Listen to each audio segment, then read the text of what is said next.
नमस्कार, स्वागत है आप सभी का समृद्धि अनुराग कॉम्पिटिशन सेंटर चूरू के ऑनलाइन प्लेटफॉर्म पर। अभी हम पढ़ते हैं, देखो करंट अफेयर्स के कुछ क्वेश्चंस। तो आज का अपना पहला क्वेश्चन स्क्रीन पर। तो पहला क्वेश्चन है अपना,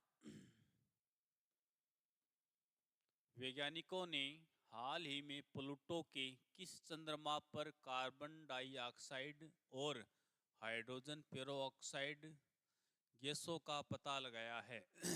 क्या है? प्लूटो के किस चंद्रमा पर कार्बन डाइऑक्साइड और हाइड्रोजन पेरोक्साइड गैसों का पता लगाया है? तो वो है अपना चारोन। क्या है? चारोन। देखो इसके बारे में कुछ डिटेल्स हम पढ़ते हैं। वैज्ञानिकों ने प्लूटो के सबसे बड़े चंद्रमा चारों पर कार्बन डाइऑक्साइड और हाइड्रोजन पेरोक्साइड का पता लगाया है। चारोन का आकार प्लूटो का आधा है। जो चारोन है उसका आकार प्लूटो का आधा है। और इसका व्यास कितना है? इसका व्यास है 1214 किलोमीटर। कितना है? 1214 किलोमीटर। इसकी खोज 1978 में की गई थी। कब की गई थी इसकी खोज? 1978 में। इसका नाम ग्रीक पौराणिक कथाओं के मृत आत्माओं के नाविक के नाम पर रखा गया है, चारोन। चारोन का द्रव्यमान प्लूटो के 10वें हिस्से से अधिक है और ये दोनों मिलकर एक डबल बोना ग्रह प्रणाली बनाते हैं। प्लूटो और चारोन के बीच की दूरी 19,640 किलोमीटर है। दोनों पिंड गुरुत्वीय रूप से बंधे हुए हैं, हमेशा एक दूसरे की ओर एक ही दिशा में मुख रखते हैं। चारोन प्लेटों की एक परिक्रमा 6.4 पृथ्वी दिनों में पूरी करता है। कितने दिनों में पूरी करता है? 6.4 पृथ्वी के दिनों में करता है। अब देखो अपना नेक्स्ट क्वेश्चन। तो अपना आज का नेक्स्ट क्वेश्चन है, पश्तून जातीय समूह है मुख्य रूप से किन देशों में पाया जाता है? कौन सा समूह है? पश्तून जातीय समूह है वो अपना पाया जाता है अफगानिस्तान और पाकिस्तान में। इसके बारे में देखो अपन कुछ जानकारी देखते हैं।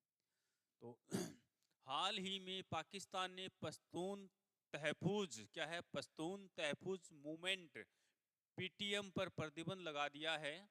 इसे राष्ट्रीय सुरक्षा के लिए खतरा बताते हुए पीटीएम जातीय पश्तूनों के अधिकारों की वकालत करता है। पश्तून, जिन्हें पठान या पख्तून भी कहा जाता है, अफगानिस्तान और पाकिस्तान में एक जाति समूह है। वे मुख्य रूप से अफगानिस्तान के हिंदू कुश और पाकिस्तान के उत्तरी हिंदू नदी के बीच रहते हैं।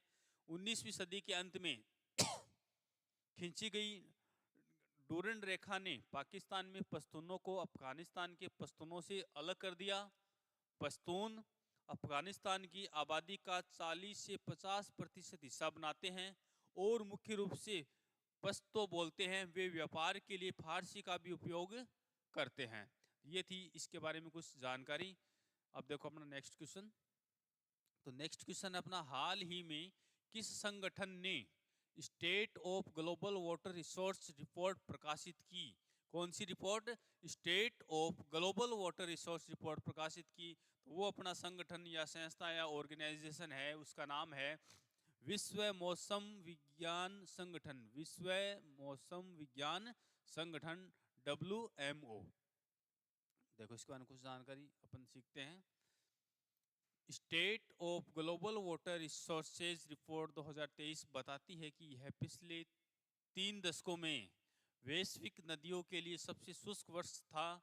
यह वार्षिक रिपोर्ट 2021 से विश्व मौसम विज्ञान संगठन द्वारा प्रकाशित की जा रही है। यह विभिन्न राष्ट्रीय और अंतर्राष्ट्रीय स्रोतों से जल संसाधनों का विस्तृत अवलोकन प्रदान करती है। पिछले 5 दशकों में नदियों और जलाशयों में सामान्य से कम जल प्रवाह देखा गया है। 2023 में सभी ग्लेशियर क्षेत्रों में बर्फ की हानि हुई, जो 50 वर्षों में सबसे बड़ी मास हानि थी। वैश्विक स्तर पर 600 गीगाटन से अधिक पानी खो गया और 3.6 अरब लोगों को पर्याप्त जल की पहुंच नहीं है। यह संख्या 2050 तक 5 अरब से अधिक होने की संभावना है, जो सतत विकास लक्ष्य 6 को पूरा करने में विफलता का संकेत देती है। अब देखो अपना नेक्स्ट क्वेश्चन। तो नेक्स्ट क्वेश्चन अपना, तो आईडेक्स किस मंत्रालय की योजना है? तो आईडेक्स है वो अपनी रक्षा मंत्रालय की एक योजना है। रक्षा मंत्रालय आईडेक्स योजना का विस्तार करने के लिए अधिक धन की मांग कर रहा है। आईडेक्स का मतलब इनोवेशन फॉर डिफेंस एक्सीलेंस है। इसकी फुल फॉर्म क्या हो गई? आईडेक्स की इनोवेशंस फॉर डिफेंस एक्सीलेंस है, और यह रक्षा मंत्रालय की एक प्रमुख पहल है। आईडेक्स को अप्रैल 2018 में रक्षा और एयर स्पेस में आत्मनिर्भरता और नवाचार को बढ़ावा देने के लिए शुरू किया गया था। यह MSME स्टार्टअप्स, व्यक्तिगत नव प्रवर्तनकर्ताओं, अनुसंधान और विकास संस्थाओं और शैक्षणिक संस्थाओं सहित विभिन्न क्षेत्रों को जोड़ता है। नेक्स्ट क्वेश्चन देखो अपना। नेक्स्ट क्वेश्चन है, हाल ही में 75वां अंतर्राष्ट्रीय अंतरिक्ष सम्मेलन IAC कहाँ आयोजित किया गया था? तो 75वां अंतर्राष्ट्रीय अंतरिक्ष सम्मेलन है वो अपना मिलान, इटली में आयोजित किया गया था। कहाँ किया गया था? मिलान, इटली में। देखो इसके बारे में कुछ जानकारी। तो 75वां अंतर्राष्ट्रीय अंतरिक्ष सम्मेलन मिलान, इटली में आयोजित किया गया। इसमें 10,000 से अधिक अंतरिक्ष विशेषज्ञों, विद्वान, उद्यमी और पेशेवर शामिल हुए। इसका विषय उत्तरदायी अंतरिक्ष के लिए स्थिरता था। इसका विषय या थीम क्या थी? उत्तरदायी अंतरिक्ष के लिए स्थिरता, जो अंतरिक्ष अन्वेषण और पर्यावरण संरक्षण के संतुलन पर केंद्रित था। 200 से अधिक तकनीकी सत्र आयोजित किए गए, जिनमें चंद्रमा और मंगल अन्वेषण, जलवायु परिवर्तन, निजी कंपनियों की भूमिकाएं और अंतरिक्ष में कृत्रिम बुद्धिमत्ता के अनुप्रयोगों पर चर्चा की गई। सम्मेलन का उद्देश्य वैश्विक स्तर पर स्थायी अंतरिक्ष प्रौद्योगिकी के विकास को बढ़ावा देना था। अब देखो अपना नेक्स्ट क्वेश्चन। तो नेक्स्ट क्वेश्चन, पुरी में लाइट हाउस टूरिज्म कॉन्क्लेव 2024 की मेजबानी किस मंत्रालय ने की? किसकी मेजबानी? लाइट हाउस टूरिज्म कॉन्क्लेव 2024, जो कहाँ हुआ? पुरी में हुआ। इसकी मेजबानी किस मंत्रालय ने की? तो ये मेजबानी करने वाला मंत्रालय था वो था अपना पतन, पोत परिवहन और जल मंत्रालय। कौन सा था? पतन, पोत परिवहन और जल मार्ग मंत्रालय। द्वितीय राष्ट्रीय लाइट हाउस महोत्सव का शुभारंभ पुरी में कहाँ हुआ? पुरी में हुआ। लाइट हाउस टूरिज्म कॉन्क्लेव 2024 से हुआ, जिसकी मेजबानी पतन, पोत परिवहन और जल मार्ग मंत्रालय ने की। इस आयोजन में 100 से अधिक प्रतिभागी शामिल हुए, जिनमें सरकारी अधिकारी, पर्यटन विशेषज्ञ और संरक्षणकर्ता थे। कार्यक्रम का उद्देश्य लाइट हाउस पर्यटन को बढ़ावा देना और समुद्री धरोहर को संरक्षित करना था। योजना के तहत 75 ऐतिहासिक लाइट हाउस को आधुनिक सुविधाओं जैसे संग्रहालय और पार्क के साथ पर्यटक स्थलों में बदलने का लक्ष्य है। इस पहल का उद्देश्य इन लाइट हाउस को संरक्षित करना, स्थानीय रोजगार उत्पन्न करना और अर्थव्यवस्था को बढ़ावा देना है। 9 तटीय राज्यों और एक केंद्र शासित प्रदेश में 75 लाइट हाउस पर लगभग 65 करोड़ रुपए का निवेश किया गया है। तो ये था इस क्वेश्चन के बारे में कुछ डिटेल्स। तो देखो अपना नेक्स्ट क्वेश्चन। तो नेक्स्ट क्वेश्चन अपना, हाल ही में खबरों में देखा गया हवांग नेशनल पार्क, कौन सा? हवांग नेशनल पार्क किस देश में स्थित है? तो वो देश है अपना जिम्बाब्वे। तो जिम्बाब्वे देश में हवांग नेशनल पार्क स्थित है। देखो इसके बारे में कुछ जानकारी। जिम्बाब्वे हवांग नेशनल पार्क में शेरों के शिकार, किसके शिकार? शेरों के शिकार के संदेह की जांच की जा रहा है कर रहा है। किसकी जांच कर रहा है? शेर के शिकार होने की संदेह है, सस्पेंस है, उसकी जांच कर रहा है। हवांग नेशनल पार्क जिम्बाब्वे में स्थित है। हवांग नेशनल पार्क में जिम्बाब्वे के 1 लाख हाथियों में से आधे और 100 से अधिक स्तनपायी और 400 पक्षी प्रजातियां हैं। यह पार्क 19 बड़े शाकाहारी और 8 बड़े मांसाहारी जानवरों का घर है। यह park कवांगो, Zambezi, Kaza transfrontier conservation area का हिस्सा है। जिम्बाब्वे दक्षिणी अफ्रीका में एक स्थलरुद्ध देश है। अब देखो अपना नेक्स्ट क्वेश्चन।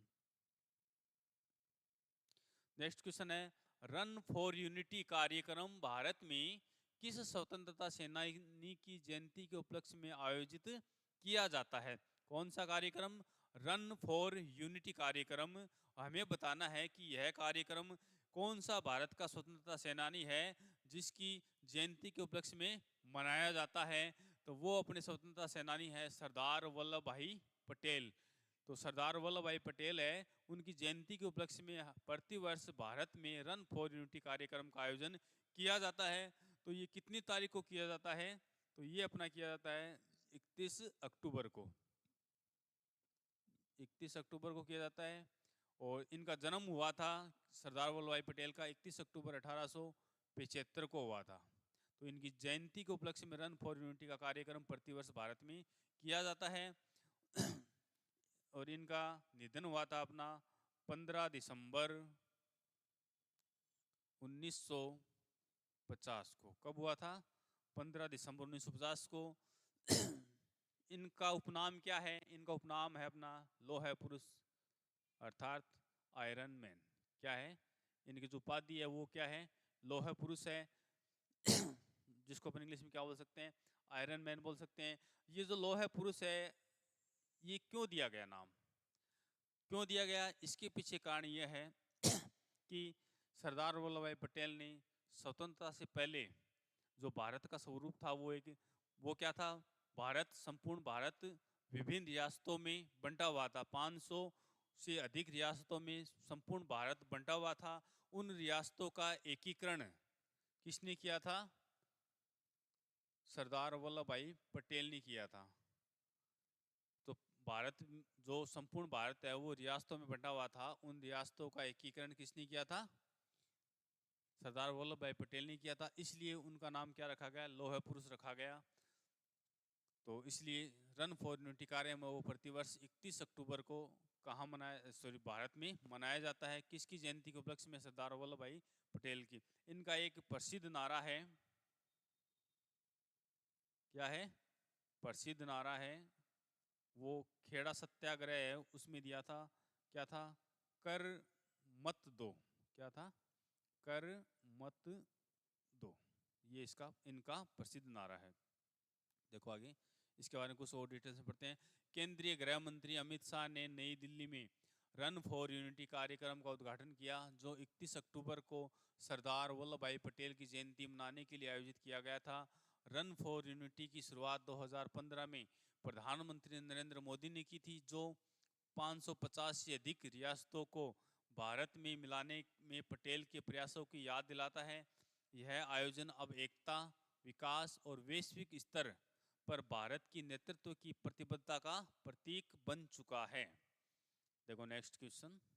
तो नेक्स्ट क्वेश्चन अपना, दीपोत्सव 2024 के दौरान 2.5 मिलियन से अधिक दिए जलाकर किस शहर ने गिनीज वर्ल्ड रिकॉर्ड बनाया? तो दीपोत्सव है, दियों की संख्या अपने पास 2.5 मिलियन है। तो वो अपना शहर है अयोध्या। कौन सा है? अयोध्या। अयोध्या ने 2024 के दीपोत्सव समारोह के दौरान 2 गिनीज वर्ल्ड रिकॉर्ड बनाए। सरयू नदी के किनारे किस नदी के किनारे? सरयू नदी के किनारे 25 लाख से अधिक दिए कितने? 25 लाख से अधिक तेल के दीपक जलाए गए, जो तेल के दीपकों की सबसे बड़ी प्रदर्शनी थी। एक और रिकॉर्ड एक साथ सबसे अधिक लोगों द्वारा दीप घुमाने का बनाया गया। उत्तर प्रदेश के मुख्यमंत्री योगी आदित्यनाथ ने केंद्रीय मंत्री गजेंद्र सिंह शेखावत और उप मुख्यमंत्री ब्रिजेश पाठक के साथ गिनीज प्रमाण पत्र प्राप्त किए। समारोह में घाटों पर दीपों की रोशनी, laser show, sound and light, Ramlila, drone show और आतिशबाजी शामिल थी। यह दीपोत्सव रामलला के अयोध्या मंदिर में प्राण प्रतिष्ठा समारोह के बाद पहला था, इसलिए इतने दीपक वहां पर जलाए गए। अब देखो अपना नेक्स्ट क्वेश्चन। तो नेक्स्ट क्वेश्चन है, हाल ही में उत्तराखंड में शुरू की गई शहरी विकास परियोजना का नाम क्या है? क्या आप जानना में उत्तराखंड में शुरू की गई शहरी विकास परियोजना का नाम क्या है? तो उस परियोजना का नाम है अपना उत्तराखंड रहने योग्य सुधार परियोजना। उत्तराखंड रहने योग्य सुधार परियोजना। देखो इसके बारे में कुछ डिटेल्स हम पढ़ते हैं। Asian development bank, Asian development bank ADB से 200 मिलियन डॉलर के ऋण से समर्थित उत्तराखंड रहने योग्य सुधार परियोजना का उद्देश्य राज्य में शहरी बुनियादी ढांचे को बेहतर बनाना है। यह हल्द्वानी, चंपावत, किच्छा, कोटद्वार और विकास नगर जैसे शहरों में जल आपूर्ति, स्वच्छता, शहरी गतिशीलता और आपदा लचीलापन में सुधार पर केंद्रित है। प्रमुख घटकों में जलवायु प्रतिरोधी सड़कों का विकास, स्मार्ट जल आपूर्ति प्रणाली और महिला सशक्तिकरण पहल शामिल है। यह परियोजना भारत सरकार की शहरी विकास एजेंडा और उत्तराखंड की स्थिरता लक्ष्यों के साथ मेल खाती है, जिससे निवासियों के लिए रहने की गुणवत्ता और सार्वजनिक सेवाओं में सुधार होता है। तो ये थे आज के अपने करंट अफेयर्स के कुछ क्वेश्चंस। तो आज की क्लास में हमने करंट अफेयर्स के कुछ क्वेश्चंस डिस्कस किए हैं। उम्मीद है आप लोगों को ये जरूर समझ में आया होगा और आपके लिए बहुत ही इम्पोर्टेंट है आगामी कंपटीशन एग्जाम्स के लिए। तो मेरे साथ बने रहने के लिए आप सभी का बहुत बहुत धन्यवाद।